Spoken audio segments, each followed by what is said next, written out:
prepared remarks, so forgive me if I'm looking down a lot for the first 15 minutes. It wasn't supposed to be this way. This was the first line of my eulogy to my daughter, and one that I've said many, many times over the past 7 years. Mandy was a first-year medical student at Loyola University in Chicago. She had been suffering from stomach ailments for several years, and among the possible explanations for her severe discomfort were newly discovered and quite large gallstones. She underwent surgery, was prescribed opioids for pain after the surgery, and took them, finally getting relief from her ongoing discomfort. However, in the process, she became addicted, and despite encouragement from the administration of Loyola to seek long-term rehab, decided instead to go for short-term interventions so as to graduate on time with her classmates. Knowing little about opioid addiction 7 years ago, as it exploded in the media just weeks after her death, I supported her decision. As you can no doubt understand, I carry tremendous guilt for not being more insistent that she focus on her immediate well-being and take a leave of absence from her medical school studies. Mandy was an only child, an only grandchild, and an only niece. She was deeply loved and the center of our small family. My mom helped to raise Mandy during her preschool years so that I could return to work without worrying about childcare. My parents and my husband's mother were regular and welcome guests at our home every weekend. My sister and my brother-in-law, both without children of their own, were also devoted to her, and she returned their love in kind. Mandy was a rule follower, an all-around outstanding student, and a fierce softball player. My husband spent countless hours coaching both her and the team. She studied hard, played hard, and was truly the perfect child until, for reasons which are still unknown to us, she started drinking as a young teenager. When her addiction to alcohol became apparent to us, I immediately informed her school so that she could be supported. On a whim over Christmas break, I asked Mandy if she wanted to attend an AA meeting. Much to my surprise, she said yes, and I drove her to her first session.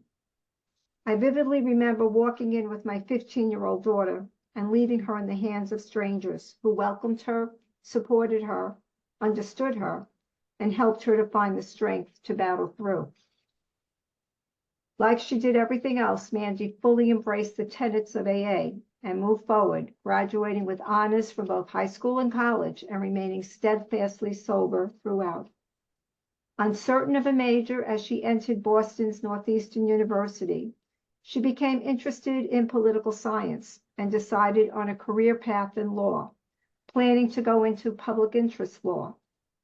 Her deep commitment to helping others also manifested itself in her volunteer work with the homeless and also with Samaritans, a suicide hotline organization in Boston. She volunteered at Samaritans throughout college and continued after graduation while working as a paralegal in an intellectual property law firm, not the area of law she wanted, but determined to learn all she could. 2 years into her paralegal work, however, Mandy felt that passion for what she was doing was missing. Doing a complete turnaround, she called us one night, blowing us away with the statement, "I'm not going to go to law school. I'm going to go to medical school." My husband and I both felt that this was a passing whim, especially as Mandy had taken only one science course in college and had not received the best of grades.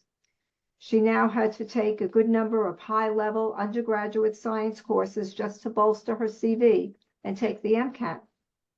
Undaunted, she quit her paralegal job, much to our consternation, took on a job as a coach and supervisor at Samaritans for half the salary, and spent the next 3 years going to Harvard Extension, paying for it all herself while preparing for the MCAT. The medical school application process is not for the faint-hearted, and oftentimes students apply more than once. Mandy, though a strong student, did not have the most competitive grades. Knowing this, she was strategic in the application process, applying broadly to both osteopathic as well as allopathic institutions, and working tirelessly on her secondary essays. She netted 7 interviews, was admitted at all of the schools at which she interviewed, and chose the Stritch School of Medicine at Loyola University in Chicago. Our pride and happiness in her accomplishment was unparalleled. I followed her daily medical school class schedule religiously, talking to her about her courses and what she was learning. I worried that she was taking on too much in her related activities with rape abuse victims in Chicago, as well as her continued work with Samaritans remotely. But she thrived in the competitive atmosphere, knew her strength, and was content to get good grades, but not make herself crazy over having to be the top student. Her mentoring skills were recognized as she was asked to head up a new health coaching initiative at the School of Medicine. And we learned after her death that she had supported many students informally in their darkest moments. As I told you earlier, Mandy became addicted to prescription opioids shortly after her surgery. Although advised by the administration of Loyola to take time off and regain her health, my daughter was adamant about remaining in school and going for short-term rehab. Since she had always demonstrated enormous emotional strength and determination, I supported her decision. Despite her commitment and all of her sacrifices to get to where she was, Mandy was unable to successfully overcome this final challenge. She was found dead in her Chicago apartment on March 28, 2017, of an accidental opioid overdose, her addiction spanning only 3 short months. She was 29 years old. When I look back on what I wrote about my early days of grieving, I still can't comprehend how I got through it. In an address to her medical school colleagues a year later, I said, "I thought I knew what grief was.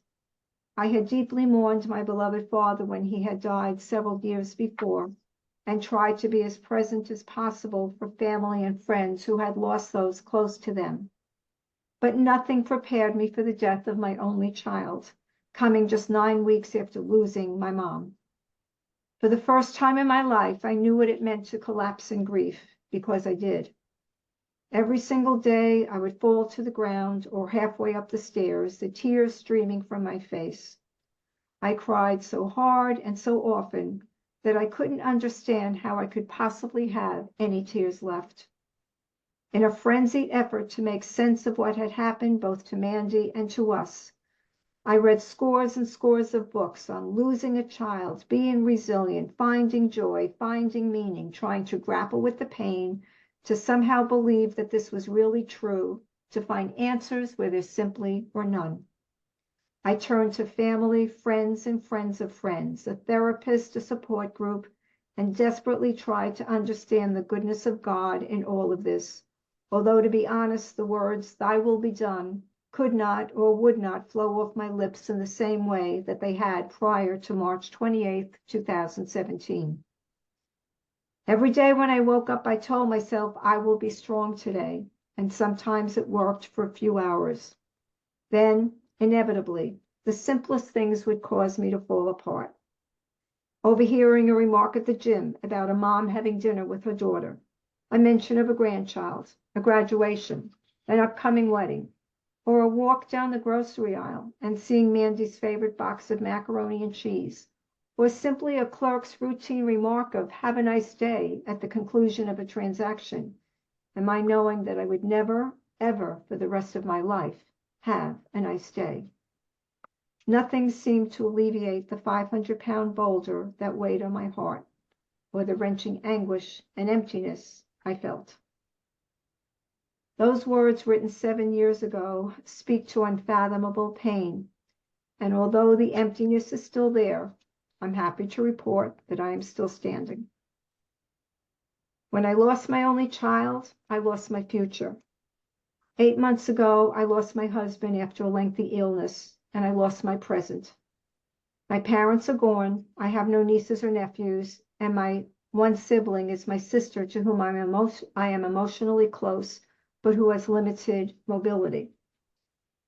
It's difficult at times not to feel like a victim, and I work hard to move past feeling sorry for myself. With the passage of time, my pain has eased.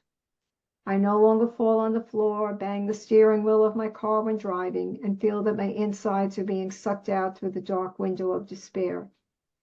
The hardest times surprise and sucker punch me, like when I'm at an occasional social gathering and people start passing around pictures of their grandchildren, or when someone complains about being overwhelmed with planning for large familial events, or when I'm told about a mother-daughter conflict. When these experiences unfolded during the first few years of my loss, I was angered by the insensitivity of people. Now I've come to understand that people were not trying to deliberately hurt me, but that I was so broken that even every casual interaction was perceived as a slight. I can now smile and say you are very blessed when looking at a new grandchild's picture, or gently rebuke a complaining friend by reminding them that there are worse things in a way that doesn't negate their own problems, but helps to put them in perspective. I've worked to forgive the people in my life who have not been there for me as I had expected they would, and to embrace those who have. I find that I have a heightened sensitivity to all people who have experienced any type of loss, but it's taken a long time to get here, and I still stumble and fall. My life is not what I had pictured it to be 8 years ago. As I fast forwarded my future in my head at that time, I pictured Mandy in her white coat, deftly handling the many patients in crisis in her emergency room. I had started regular visits to a gym shortly after she told us of her medical school plans, as I wanted to be as physically fit as possible to help out with my future grandchildren. This is also an experience that I will never have. I had thought about my aging and my final days, feeling secure that my daughter, the doctor, would be able to care for me in an extraordinary way as I faced my future, and that her hand would be the one holding mine at the hour of my death. That is also an image that I've needed to erase. I've learned firsthand how fragile, unforgiving, and capricious life can be. But in my grief, I've also sought and received many moments of sweetness. Several of my daughter's friends are now MDs or PhDs and have invited me to their hoodings. One has asked me to officiate at her upcoming wedding. Another asked me to come to her match day. Still others have shared sensitive and personal information with me, knowing that I would provide a safe place for their conversations. I feel my daughter's hand in the fostering of these strong relationships, and I am grateful. My husband and I were also determined that Mandy's legacy would be remembered at Loyola. To that end, we had a reflection room constructed at the School of Medicine to be used for personal counseling, meditation, and prayer. We also established 2 endowments in her memory, one for future emergency room doctors, as well as a Samaritan's Fund, a no questions asked financial resource open to any medical students in need for any reason. We have underwritten the cost of the white coat ceremony each year for the entering M1s, as this ceremony was so meaningful to us when Mandy received her own white coat in August of 2016. We also supported her class's gift of an ongoing campus food pantry, which finally opened this past year. In return, her class planted a tree on the grounds of the medical college, along with a plaque of appreciation and memory. It brings me great comfort to know that even a casual passerby will say her name. To those of you who are more recent grievers, please don't be angry with me when I tell you that your grief, while never leaving you, will become part of your life story and will be more manageable with time. I didn't want to hear that from anyone in the early months of grief. I couldn't understand how it would ever become more bearable, but it does. I encourage you to do the things that make you feel better, even if other people feel that they are misguided. I've been to mediums, something that I would have thought was pure malarkey before Mandy's death, as I desperately needed assurances that she was okay, and it didn't matter who told me that. I've had several vivid and meaningful interactions with her in dreams and various signs when awake, so I truly believe that she is with me all the time. I went back to my part-time job even though people thought I needed to take more time for myself, as I'm a person who needs outside structure. Early on, I went to a therapist specializing in loss, and I still see her from time to time. I read scores of books about grief and resiliency, which helped me to understand that there is hope out there. I never stopped going to church, although I don't consider myself especially religious, because in the midst of my pain, I still needed to feel the compassion of God and the stability of His presence, even though I sat in church during Mass as a crumpled heap in those first few months. Over time, I've come to understand that people have come and gone in my life, but God has always stayed with me, and His grace has helped to sustain me. I cling to the church's teaching that one day I will see my beloved daughter again. And 9 months after losing Mandy, I found Emmaus. The sensitivity and beauty of this ministry has brought me a peace that has helped me to get through each day. There is a sacredness to tears, Washington Irving wrote. They are not signs of weakness, but of power. They speak more eloquently than 10,000 tongues. They are the messages of overwhelming grief, of deep contrition, and unspeakable love. You will forever mark your life with the before and after of your child's death. This is understandable and natural, as your life has been irrevocably changed. You are not weak if you shed your sacred tears when you need to, giving yourself the grace to do so, and knowing that although it wasn't supposed to be this way, you can move forward, and you will.